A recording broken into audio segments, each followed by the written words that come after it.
चिरां जिल्ला सेइशिनकाइ Shito-Ryu karate Do-Associationआ गावसोरनि सोलोंसाफोरा बङाइगावआव देरहासार जानो हानायनि थाखाय मेडेलजों लोगोसे फोरमान बिलाइ राननानै होदों। चिरां जिल्ला बेंटल एमपि फरायसालिनि गेवलां गेलेग्रा फोथाराव मैया चिरां जिल्ला सेइशिनकाइ Shito-Ryu काराटे Do-Associationआ गावसोरनि सोलोंसाफोरा बङाइगावआव फार्स्ट बर'ड'लै जिल्ला अपेन काराटे चेम्पियनशिप 2023 देरहासार जानो हानायनि थाखाय मेडेलजों लोगोसे फोरमान बिलाइ राननानै होदों।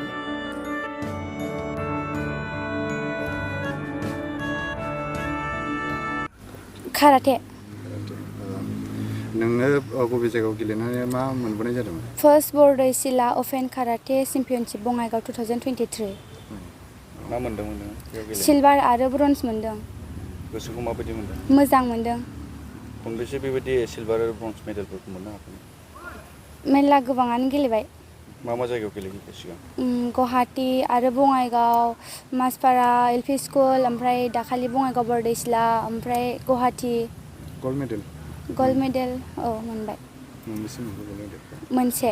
बबे जायगानि नोंनि गामिया? गान्दा गागेब। एगेन्सआ माबायदि मोनदों नोंनि एगेन्सआ? आंनि एगेन्सआबो आं बादिनोखामोन। गेलेनानै खयबेसे जाखो? गेलेनानै 4-5 इयार जाबाय। आरो बेसेबांसिम गेलेनो सानो? आङो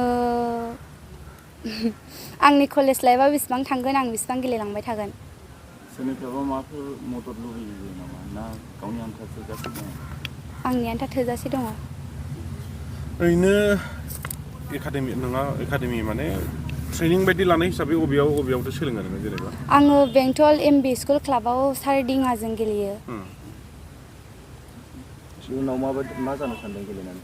आङो उनाव गेलेनानै आङो पुलिस साख्रि मावनो सानदों। मा बुंनो सानो? आं बे बुब्लियाव चिरां डिस्ट्रिक्ट सेइशिनकाइ Shito-Ryu काराटे Do-Associationनि गाहाय नेहाथारि हिसाबै बेखौनो बुंगोन। जोङो दाख्लै फार्स्ट बर'ड'लै जिल्ला अपेन काराटे चेम्पियनशिप 2023 आव 7 मेआव जादोंमोन बेयो। बङाइगाव सिलाराय इनड'र स्टेडियामाव जादोंमोन। बेयाव जोंनिफ्राय बेंटलनिफ्राय साबा थांदोंमोन। साबायाव 4 मेडेल मोनबोदों। गल्ड मोनसे आरो सिलभार मोननै, माखासे ब्रन्ज मोनदों।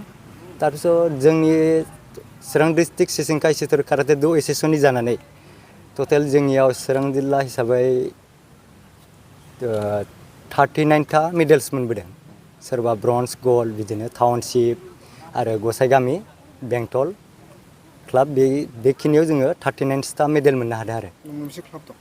जोंनियाव आंनि आन्दाराव दा 7टा क्लाब दङ दा।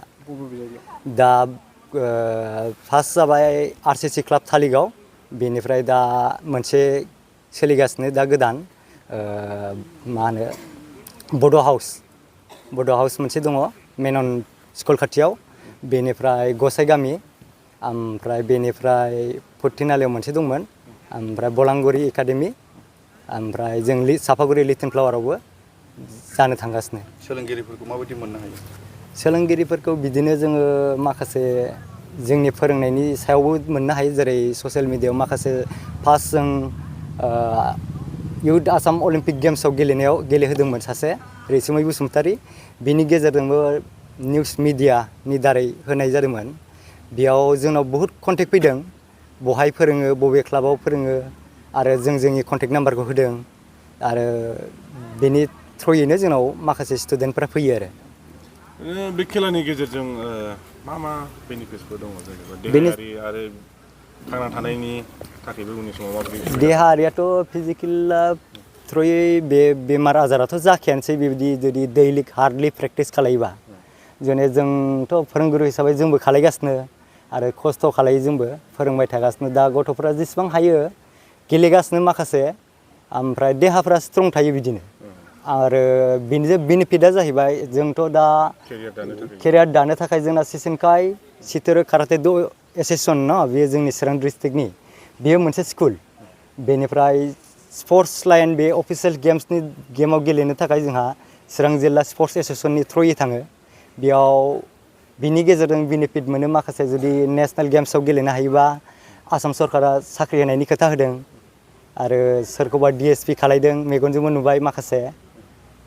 बेखिनियानो प्रेक्टिस हिसाबै माबायदि प्रेक्टिस खालामनांगौ जेनेबा प्रेक्टिस हिसाबै जोङो फ्रि एक्सारसाइसआवनो जोङो जुदि माखासे खालायो जों फ्रि एक्सारसाइस खालायो योगा खालायो माखासे सेल्फ डिफेन्स खालायो आरो जोंनि काराटे खालायो बेसिक टेकनिक दं माखासे बहुतनो बेखौ खालायजोबो आरो लाइमोन गथ'फोर बा सोलोंग्राफोरा नोंथांमोननि सेन्टाराव गुबुन स्कुलाव सोलोंनांगौबा माबोरै जगाजग खालामनांगोन बिसोरो जोंनि कन्टेक्ट नाम्बारनि थ्रुयैबो जगाजग खालायनो हागोन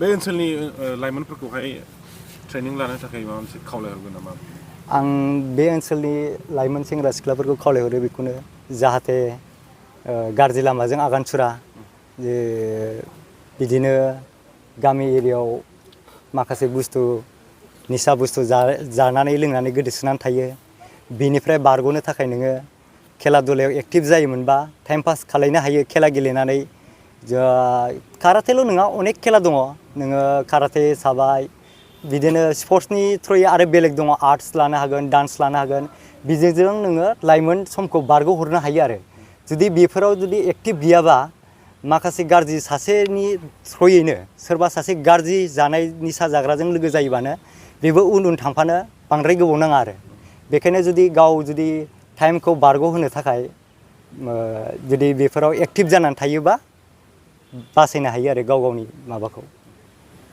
गोसोआव गोजोननाय मोन्दों जे आङो 2014निफ्राय आं फोरोंबोनाय जादों आरो आं बेहाय आङो सिगांनिफ्रायनो आं बेबायदि ट्रेनिं लाबोनाय हिसाबै आङो बेबायदिनो आं गुबुनफोरनोबो बेबायदि ट्रेनिं होगोन साननानै आङो बेबायदिनो बेंटल काराटे क्लाबाव आङो खुलिनाय जादों आरो बिनि गेजेरजों आङो बेबायदिनो आस्ते आस्ते बिदिनो आङो स्टुडेन्ट मोनलांबाय थादों आरो बिदिनो आङो आंनि जि ट्रेनिं होनो हादों आङो जि गियान होनो हादों बेखौ आङो गुबुनावहाय आंनो बेबायदि होफिननो हानाया आंनि थाखाय बिराद गोजोनथाव मोनदों आङो ओरैनो नोंनि सोलोंग्राफोरखौ बबे मा गेमावहाय पार्टिसिपेट खालामहैनो हाखो दिनैसिमाव नेसनेलसिम आङो हाबोबाय बेहाय डिस्ट्रिक्टनिफ्राय लानानै जेसेबां अफिसियेल खेलाफोर दङ बेखौ आङो स्टेटसिम लांनो हाबाय आरो जेसेबां अपेन खेलाफोर दङ बेहाय आङो नेसनेल इन्टारनेसनेलसिम लांनो हाबाय आरो ओरैनो गथ'फ्रा मा एवार्ड हिसाबै मा मोनबोखो बेबायदिनो मालाबाफोर से बान्था मोनो मालाबाफोर